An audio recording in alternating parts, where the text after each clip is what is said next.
Come all young sailormen, listen to me. I'll sing you a song of the fish in the sea. Blow, ye winds, westerly, westerly blow. We're bound to the southward, so steady she goes. And I have the honor of welcoming as our next poet, Alma Burnham, who we know as our MC from the first hour and a dear friend and fellow Fisher person of mine. Welcome, Alma. Thank you, Maggie. Thanks, everyone, for coming out, especially everyone that's never been to Fisher Poets before. It takes a brave soul to join us, and we're happy you're here.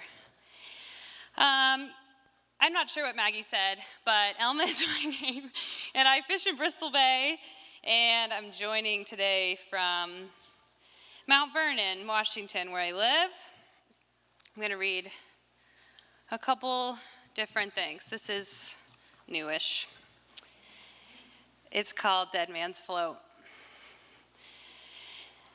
The deck boss is in the bunk, what we've started calling the sleep machine.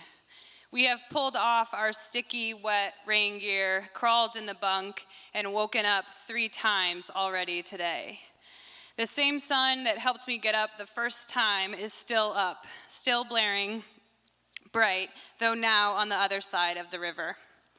On this 3rd time, the 2 of us out on deck are now waiting earnestly, with gusto and keen interest for our chance in the sleep machine.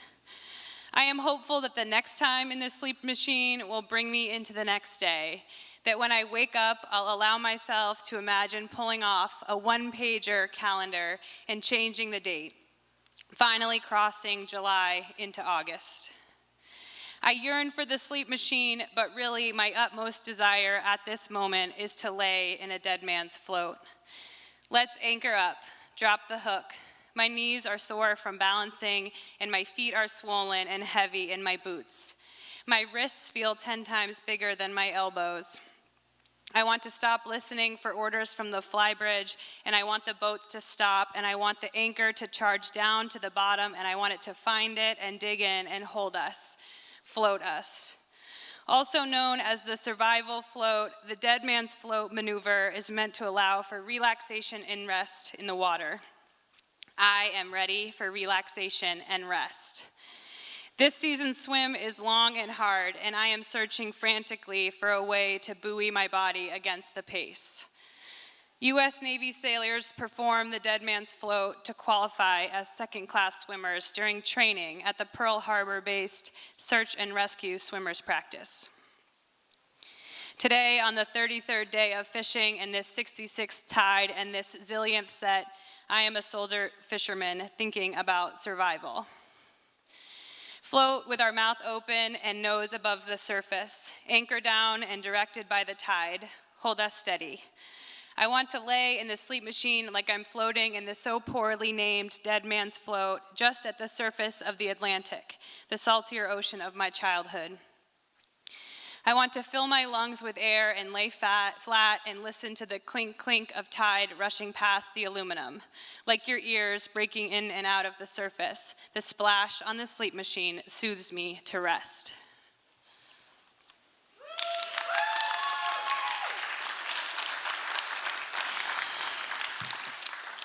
Okay, I want to start this one with just saying that we absolutely need fewer guns in this country. Thank you, yeah.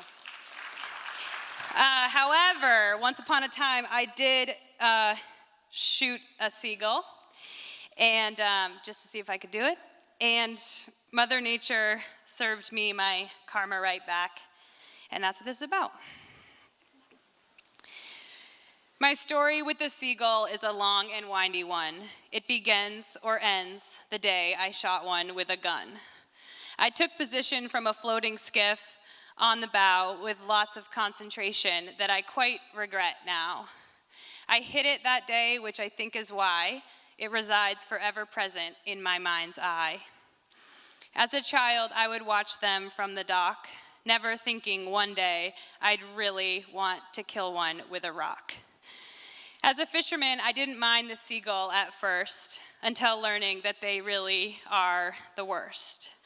I took it too far, though, that day, killing one for some sick version of play. For thus began the curse, and my relationship with them has never been worse.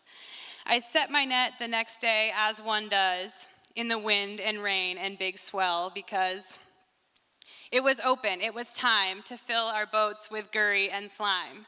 I was not prepared and knew it. Ignoring at the first caw of the watching gulls, I really blew it. Full of fish, my net went dry, quickly every salmon losing at least one eye. The seagulls crowded the net before I could repay them my debt, before I could apologize for killing one in broad daylight with that awful, ugly gun. Today they know I'm sorry, I can tell, for I no longer yell when they beat us to fish and move to take their eyes with a quick squish. Like I said, my story with the seagull is a long and windy one. I'll never shoot one again, just for fun. I'll pay my dues and move my net, nod and wave in hopes to repay my debt.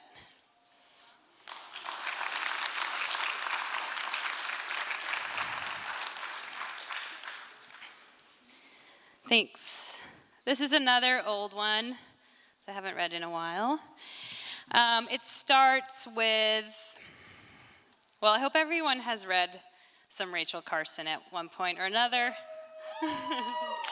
If you haven't, it's in an Extra Tough zine, and you should ask Mo about it. Oh yeah, and it's for sale at the Gear Shack. Featured, the zine Rachel's featured in. So anyway, I'm going to read something she wrote and then my response. This is from Under the Sea Wind. She writes, "He sometimes thought about fish as he looked at them on deck or being iced down in the hold. What had the eyes of the mackerel seen? Things he'd never see, places he'd never go. He seldom put it into words, but it seemed to him incongruous that a creature that had made a go of life in the sea, that had run the gauntlet of the relentless enemies that he knew roved through that dimness his eyes could not penetrate, should at last come to death on the deck of a mackerel seiner, slimy with fish gurry and slippery with scales. But after all, he was a fisherman and seldom had time to think such thoughts." Then this is me. "Dear one, as you sway on deck, eyes down toward the icy hold, asking yourself, what had the eyes of the mackerel seen? I bounce around on my smaller skiff, eyes down towards the slushy fish bin, and ask myself, what had the eyes of the salmon seen? Where had they been? Where are they going?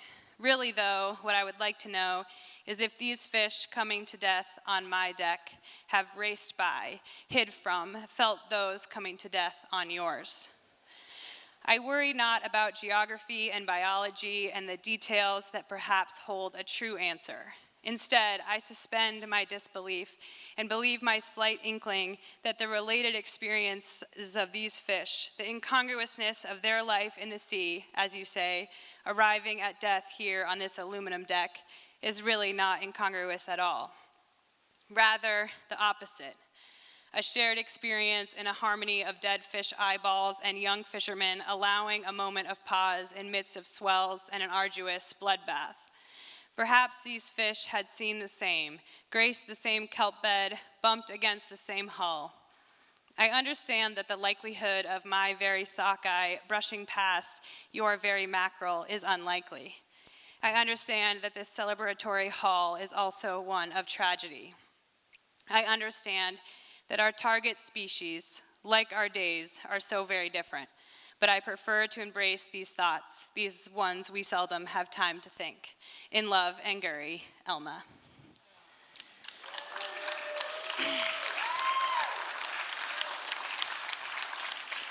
Thanks.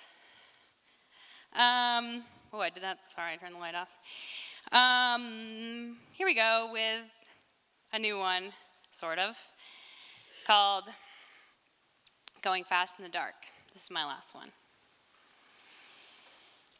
I am trying to write about that thing that happens when you go really fast in the dark, especially when the stereo is working and it is loud and the song is good, when the fish bins are empty and we can get on step, when the sky is clear and so briefly dark enough that there is no horizon. It is black, like that more fresh than brackish oyster pond I spent that one summer on, the one that looks bottomless if you can peer into it around the reflection of the blue sky. I do not get that, why the freshwater ponds can be dark as night and the ocean is all colors of blue. I am trying to write about that thing that happens when you go really fast in the dark, trying to put some understanding to it, because I want to live more like that off the boat, off the tide schedule, just feel like that on a Monday morning. Do you know what I'm talking about? I like to imagine you do. I like to think I could call you today and start so simply with something like, do you remember that time? And you would just smile and explain this, what I'm talking about, this going fast in the dark, maybe too fast in the dark, widening your stance to keep your balance and essentially jumping 18 inches at a time to keep it, maybe holding on and maybe not, trying to do the whole trip with your arms tucked into your rain pants because it is wet and cold. I like to imagine that all I have to do is start and that you will finish, that you will meet me halfway for once and be there with me in the memory. I am trying to write about that thing that happens when you go really fast in the dark, but I heard that the more we talk about and live in memory, the farther away it gets, more faded and more out of reach. I have heard that, and smart people say that, but I could talk about this for a long time, and here it would be still right in front of my face. Somebody probably tried to get this feeling, a memory like this, tattooed on them. What happens to the memory then? I'm trying to write about this thing that happens when you go really fast in the dark, when it is high tide or the channel is calm enough that you could really go forever, when your own blinky red light is the only one you can see. I'm trying to write about this because I know the trans kid in the bow really loves this feeling too. They are a cowboy or cowgirl or cow them or cow person standing in the bow holding on to the line like it's a pair of reins. And I am driving, but they are in control, daring me to go faster and faster with gurry in their eyebrows and glitters of scales on their cheeks. I'm trying to write about this because I see them and they need more things to love. I'm trying to write about this thing that happens when you go really fast in the dark, especially when you are standing by the outboard facing backwards and the wake is singing you into some kind of trance. And if you're in the right part of the world at the right time of year, that blackness is interrupted with bright green phosphorescence. I'm trying to write about this because it doesn't seem fair to keep it just for me. I want to share it with whoever needs it, like coffee and donuts at Mug Up, something to take with on that Monday morning. I'm trying to write about this thing that happens when you go really fast in the dark, when you can say whatever you need to say into the wind and it's moving so fast that no one will hear it. Or you could sing it. It is dark enough and fast enough that you feel brave enough to say whatever you need to say, and brave enough to put a hole in the boat and pull the plug and let all the gurry drain out. This is another backwards-facing sort of trance that can only happen when you go really fast in the dark. I'm trying to write about this thing that happens when you go really fast in the dark because today is just a Monday morning.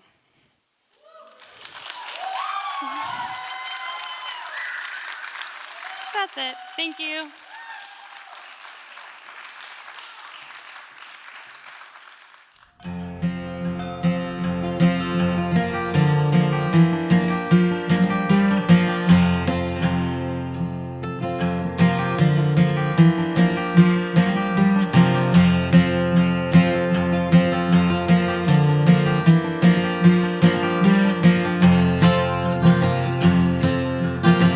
Off the stern the water is churning. Lobster pots are dropped into the brine. At the wheel there stands a fine lady